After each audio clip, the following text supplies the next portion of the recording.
के बारे में मैंने कल आपको बताया था, शुल्क ग्रह के बारे में।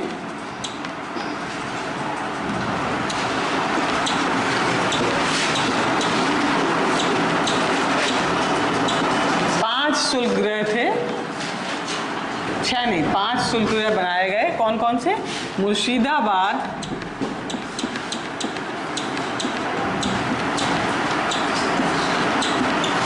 ढाका, कलकत्ता, मुंगेर नहीं है, ठीक है, मुंगेर नहीं है, कलकत्ता, पटना और हुगली।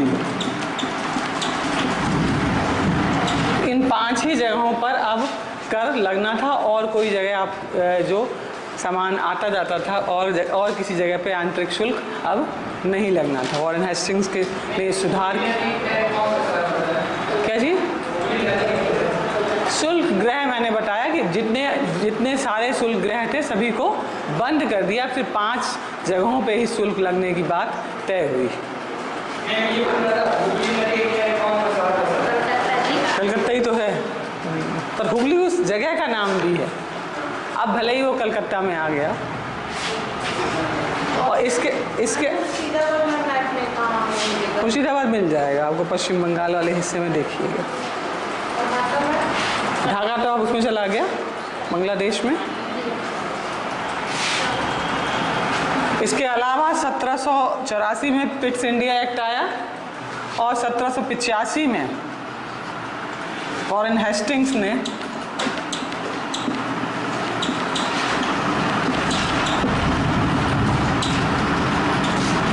त्यागपत्र दे दिया।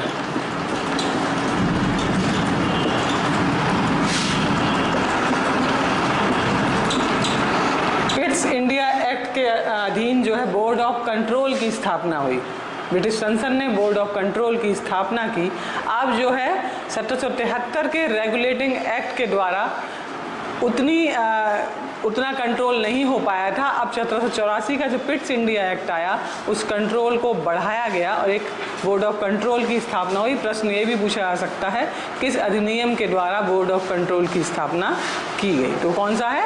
1784 का पिट्स इंडिया एक्ट। उसी के आने के बाद वॉरेन हेस्टिंग्स ने त्यागपत्र दे दिया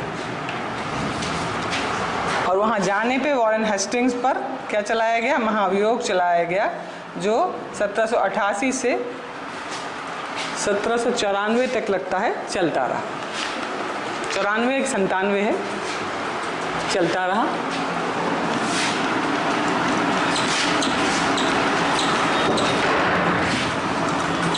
एक और इम्पॉर्टेंट बात है, वॉरेन हेस्टिंग्स के समय में 1782 में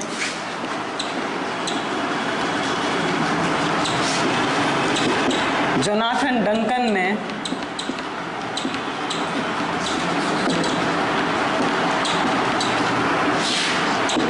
बनारस में संस्कृत विद्यालय की स्थापना की। ये प्रश्न पूछा जाता है कई बार, संस्कृत विद्यालय की स्थापना की।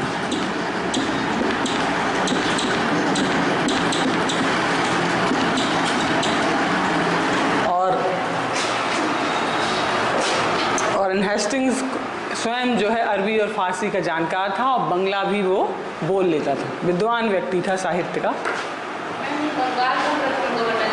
हाँ हाँ, भारत का नहीं, भारत का नहीं। इसके अलावा जो चार्ल्स विल्किंसन ने जो गीता का अनुवाद किया,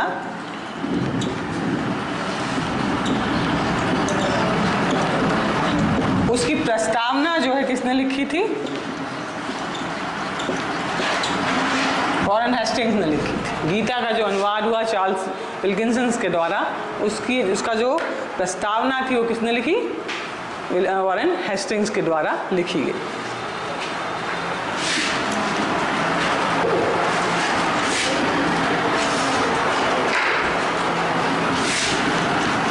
कल हम भारतीय राज्यों के साथ जो वॉरेन हेस्टिंग्स के संबंध थे उनके बारे में भी पढ़ रहे थे, हमने अवध के साथ संबंध पढ़े, मुगलों के साथ संबंध पढ़े और इसके साथ पढ़े जो नंद कुमार का मामला था वो हमने पढ़ा था। अब हम जाएंगे बनारस के राजा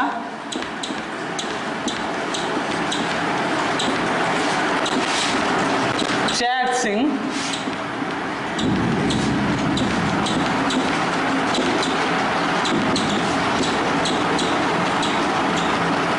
हेस्टिंग्स के संबंध।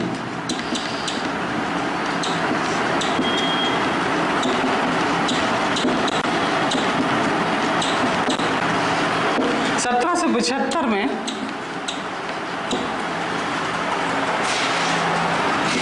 अवध के नवाब शुजाउद्दौला की मृत्यु हो गई।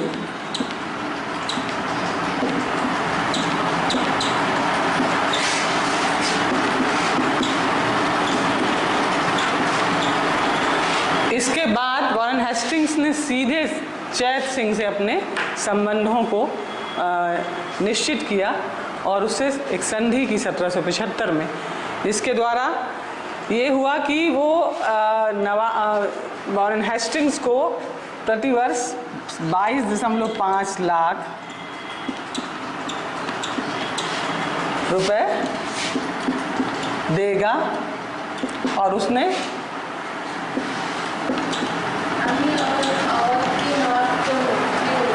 उसके बाद पहले अवध के नवाब से बनारस के संबंध थे, अब सीधे बनारस के संबंध किससे हो गए? वॉरेन हेस्टिंग्स से। तो वॉरेन हेस्टिंग्स से सीधे संबंध होने पर उन्होंने एक संधि की, उसके आधार पर यह निश्चित हुआ कि वो 22.5 लाख जो है वार्षिक रूप से उनको क्या देंगे, एक तरह से कर देंगे और इसके अलावा और किसी धन की मांग उनसे नहीं की जाएगी। ये कहा गया कि और कोई धन उनसे नहीं मांगा जाएगा। पर इसके बाद वॉरेन हेस्टिंग्स ने बहुत चालाकी की और 1777 में 1778, 1779 और 1780 लगातार तीनों वर्ष उससे पैसे की मांग की। सबसे पहले उसने 5 लाख रुपए की मांग की कि 5 लाख रुपए वो उनको दें सेना के बदले में 5 लाख रुपए। उसके बाद जो 5 लाख रुपए उसने पहले दिए, पर फिर दोबारा उससे 5 लाख की मांग की 79 में, वो भी उसने दिए। पर तीसरी बार जब 1780 में 5 लाख रुपए की मांग की तो चैत सिंह ने ये कहा कि अब वो देने में समर्थ नहीं है और उसने 2 लाख रुपए भेजे और क्षमा याचना की कि वो इससे ज़्यादा नहीं भेज पाएगा। तो पुनः जो है क्या मांग की वॉरेन हेस्टिंग्स ने? 5 लाख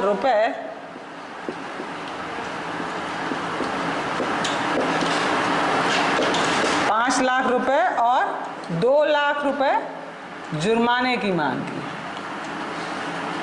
2 लाख जुर्माने की मांग की।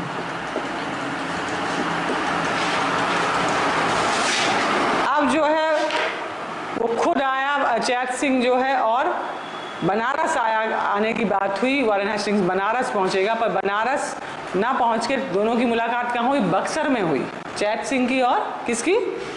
वॉरेन हेस्टिंग्स की।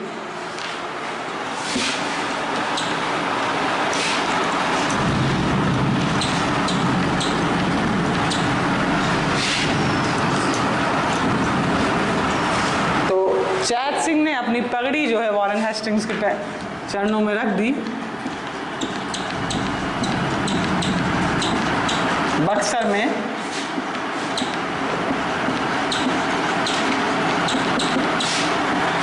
अपनी पगड़ी जो है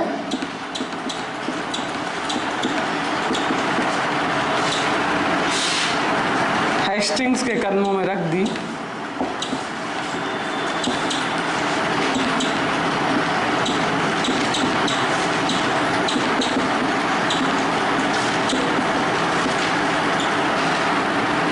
और उसने क्षमा याचना की, पर वॉरेन हेस्टिंग्स तैयार नहीं हुआ और चैत सिंह को बंदी बना लिया गया और अब उस पर जुर्माना जो है 50 लाख रुपए का जुर्माना मांगा गया।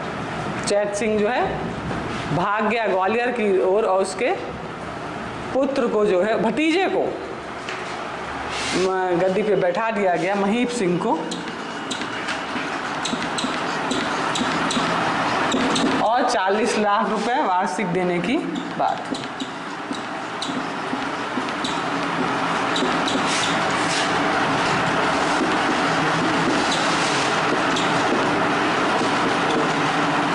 ये मामला चैत सिंह के साथ रहा उसका। वैसे देखा जाए तो इस मामले में कई लोग ऐसा मानना है इतिहासकारों का कि उसकी मांग गलत थी जब उसने ये कहा था कि 22.5 लाख रुपए ही लिए जाएंगे, इसके अलावा कोई मांग नहीं की जाएगी। पर उसका कहना है कि ये बाकी की राशि जो है सेना रखने के लिए उसने मांगी थी, शुल्क था एक तरह का। वॉरेन हेस्टिंग्स ने अपना बचाव किया बाद में।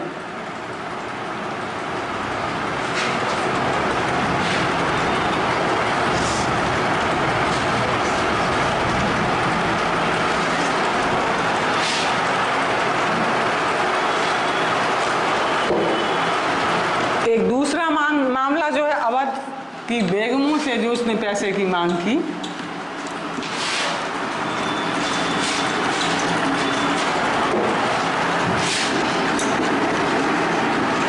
अवध की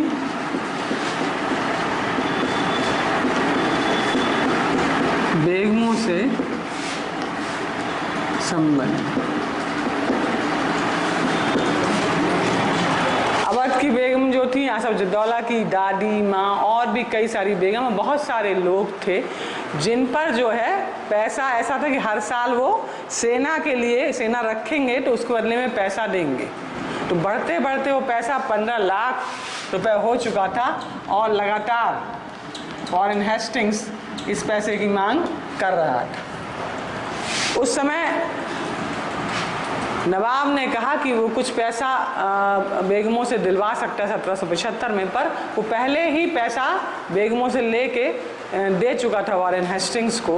बीच में कलकत्ता परिषद के पास वो अपना मामला ले गई बेगम कि हमें इससे छूट मिल जाए, पर वॉरेन हेस्टिंग्स ने ब्रिस्टो जो वहाँ पे रेजिडेंट था, संधियाँ होती हैं आप पढ़ेंगे सहायक संधि में, उसी तरह की संधि थी।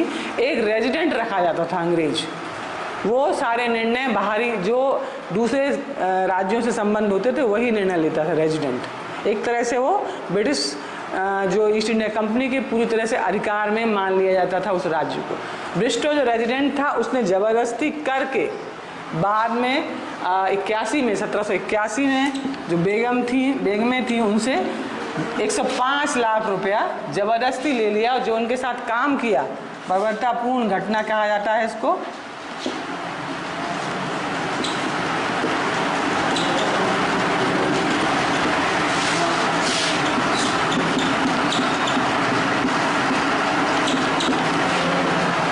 इस घटना की बड़ी आलोचना, ब्रिस्टो उस समय कौन था? रेजिडेंट था।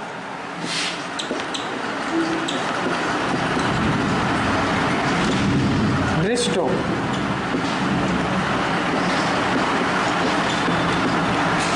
और जिस तरह से उनसे ज़बरदस्ती वो पैसा लिया गया उसकी भी बहुत आलोचना की जाती है। वॉरेन हेस्टिंग्स का ये काम भी अन्यायपूर्ण का माना जाता है, क्योंकि उस समय उन बेगमों के पास बहुत ज़्यादा पैसा नहीं था, क्योंकि पैसे की जो आमदनी थी वो उतनी अब नहीं रह गई थी, सारा पैसा उनका ख़त्म हो चुका था।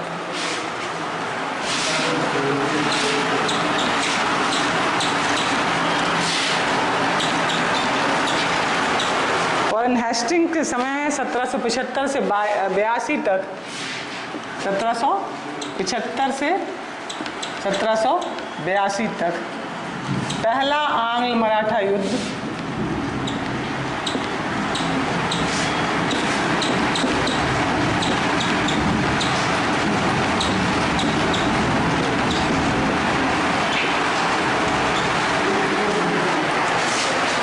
अवध से संधि करने के बाद जो है वॉरेन हेस्टिंग्स की प्रसिद्धि बढ़ गई थी।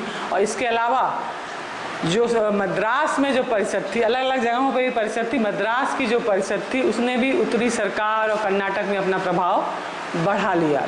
पर बम्बई की जो परिषद थी उसके पास अभी ऐसा कुछ बड़ा काम उसने नहीं किया था, मौके की तलाश में थी।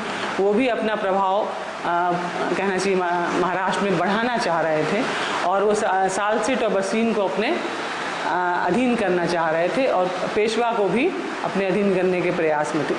इसी समय उनको एक ऐसा मौका मिल गया 1773 में 1772 में पेशवा माधवराव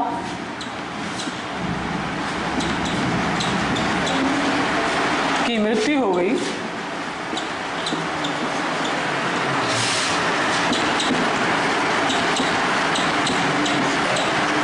और 1773 कहीं 74 भी दिया रहता है, 1773 में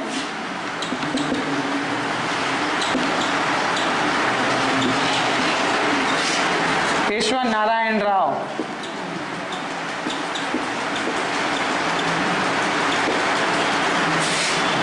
की हत्या हो गई।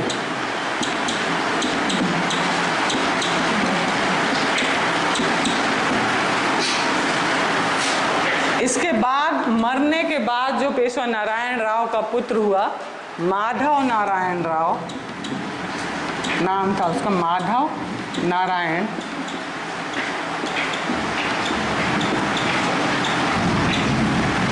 राव। हाँ देखो, माधव नारायण राव ये उस गद्दी पे उत्तराधिकारी था, पर इसके चाचा रघुनाथ राव नाम है, रघुनाथ राव ने इसको उत्तराधिकारी मानने से इनकार कर दिया। उस समय नाना फडणवीस जो है पेशवा के दरबार में बहुत महत्वपूर्ण उनकी जगह थी, उन्होंने नारायण राव का कोई साथ नहीं दिया। इस समय नारायण राव ने अंग्रेजों से मदद लेने का प्रयास किया और 1775 में कौन सी संधि हुई?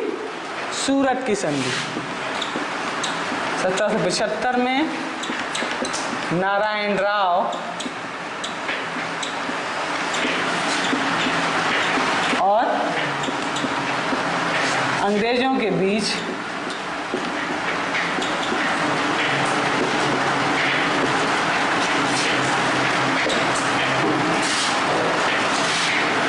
सूरत की संधि।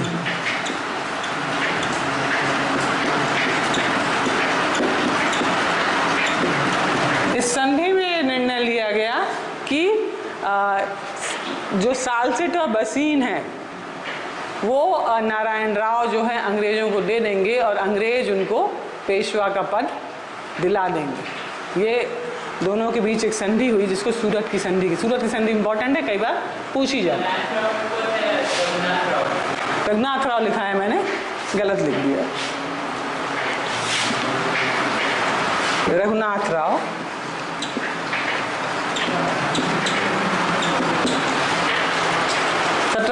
की सूरत की संधि इंपॉर्टेंट है, बहुत बार पूछी जाती। किसके किसके बीच हुई? मराठा और अंग्रेजों के, रघुनाथ राव और अंग्रेजों के बीच। पर इस संधि के लिए बंबई परिषद को अनुमति लेनी थी, किससे? कलकत्ता परिषद से, क्योंकि सर्वोच्च क्या था? कलकत्ता परिषद थी। जब कलकत्ता परिषद और दूसरा लंदन से भी इसकी अनुमति उनको लेनी थी। जब कलकत्ता परिषद के बाद इस 1772 में पेशवा माधवराव की मृत्यु हो गई और 1773 में पेशवा नारायण राव जो गद्दी पे बैठे थे उनकी हत्या हो गई। उस समय पूना में पेशवा पद के लिए षड्यंत्र चल रहा था, कहना चाहिए। ये मौका मिला बंबई परिषद को कि कैसे वो पेशवा के पद के इस विवाद में हस्तक्षेप करें। तो नारायण राव की जब हत्या हो गई तो उनके हत्या के बाद जो पुत्र पैदा हुआ, पहले से पैदा होने वाला हो, हत्या के बाद पैदा हुआ माधव नारायण राव उसका नाम था। तो सबसे ज़्यादा ऑब्जेक्शन किसने किया? रघुनाथ राव ने, जो उसका चाचा था। कहा कि मैं इनको गद्दी का उत्तराधिकारी नहीं मानता हूँ। और उस समय नाना फडणवीस का बहुत महत्वपूर्ण स्थान था पूना में। उन्होंने इस मामले में नारायण राव का सपोर्ट नहीं किया, रघुनाथ राव का। तो रघुनाथ राव को अब सबसे अच्छा मौका क्या था कि वो अंग्रेजों से मिल जाए और यहाँ जीत के वो पद प्राप्त, पेशवा का पद प्राप्त कर ले। तो उसने, रघुनाथ राव ने अंग्रेजों से एक संधि की जो सूरत की संधि के नाम से जानी जाती। इसमें तय हुआ कि रघुनाथ राव को पेशवा बना दिया जाएगा और वो सालसेट और बसीन जो बहुत महत्वपूर्ण क्षेत्र थे वो अंग्रेजों को दे देगा। पर इस संधि की अनुमति जो है, जो इस संधि को स्वीकृति लेनी थी, कहाँ से? कलकत्ता परिषद से और लंदन से। जब कलकत्ता परिषद के पास ये संधि स्वीकृति की बात गई तो कलकत्ता परिषद ने इस संधि को मानने से इनकार कर दिया और एक सेना भेजी एप्टन के नेतृत्व में। कैप्टन एप्टन के नेतृत्व में एक सेना भेजी गई और 1776 में कौन सी संधि हुई? पुरंदर की संधि।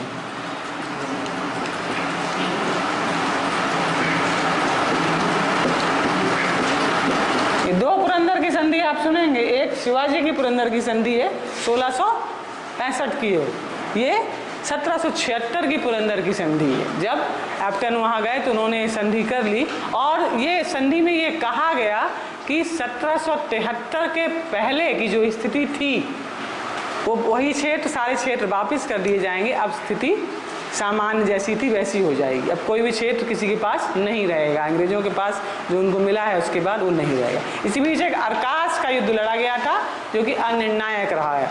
1775 के बाद अरकाश की लड़ाई हुई थी, बहुत इंपॉर्टेंट नहीं है वो। तो पुरंदर की संधि हुई, पर इसी बीच क्या हुआ लंदन में, अभी लंदन में समाचार देर से पहुंचेगा, उस समय की बात है। तो लंदन से जो है इस संधि को अनुमति मिल गई। किस संधि को? हाँ, पुरंदर की संधि को नहीं, सूरत की संधि।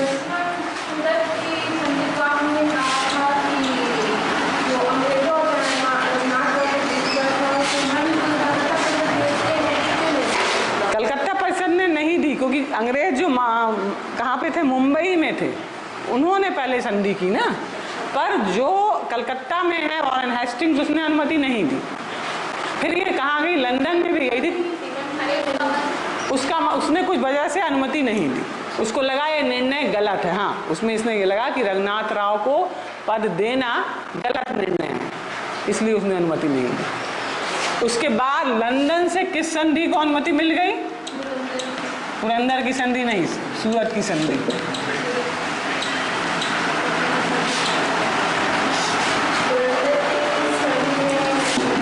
लंदन से सूरत की संधि को स्वीकृति मिल गई। लंदन से सूरत की संधि को स्वीकृति मिल गई।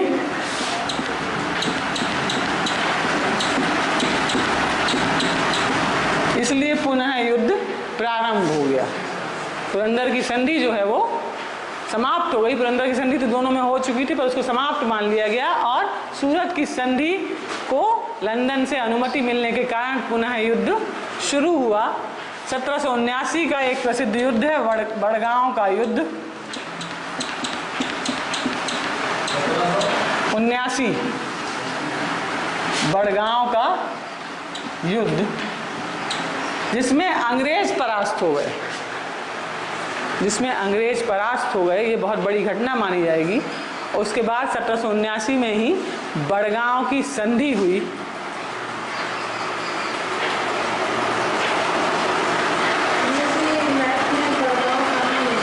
अब तो मैप में देखना पड़ेगा, ऐसे नहीं बता पाऊंगी कि हाँ बड़गांव, मुझे खुद ही देखना पड़ेगा बड़गांव। पहले बड़गांव का युद्ध हुआ, उसके बाद संधि हो गई। पर वॉरेन हेस्टिंग्स ने उसके बाद जो है युद्ध को और जारी रखने का आदेश दिया रखा कि युद्ध चालू रहेगा संधि के बाद भी। तो उस समय दो सेनाएं भेजी गई, एक पूना पर आक्रमण करने के लिए, उसके बाद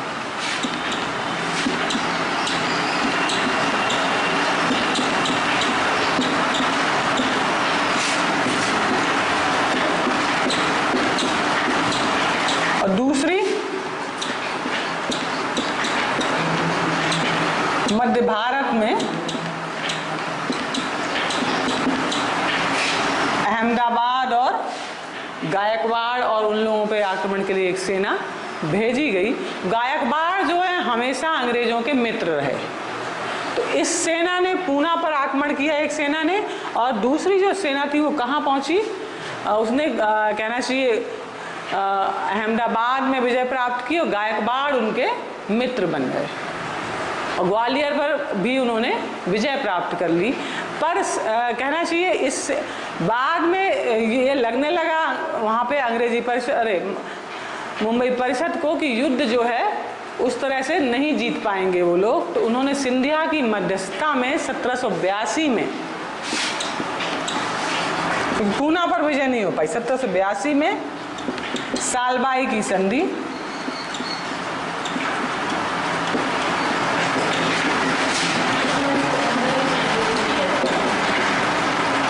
क्या चीज 1782 की संधि है। कौन सी संधि है? सालबाई की संधि, जिससे युद्ध समाप्त हो गया। संधि भी आपको बाद में अलग से रिवाइज करनी पड़ती है, पूरी संधियां, पूरे युद्ध आप भूल जाते हैं, पर आपको मैं पढ़ा रही हूँ अभी सिर्फ 1782 की सालबाई की संधि। ये संधि भी बहुत इंपॉर्टेंट है, अक्सर आती है संधि। 1782 की सालबाई की संधि, जिसके द्वारा अंग्रेजों को सिर्फ सालसीट और एलिफेंटा मिला। एलिफेंटा जान रहे हैं आप?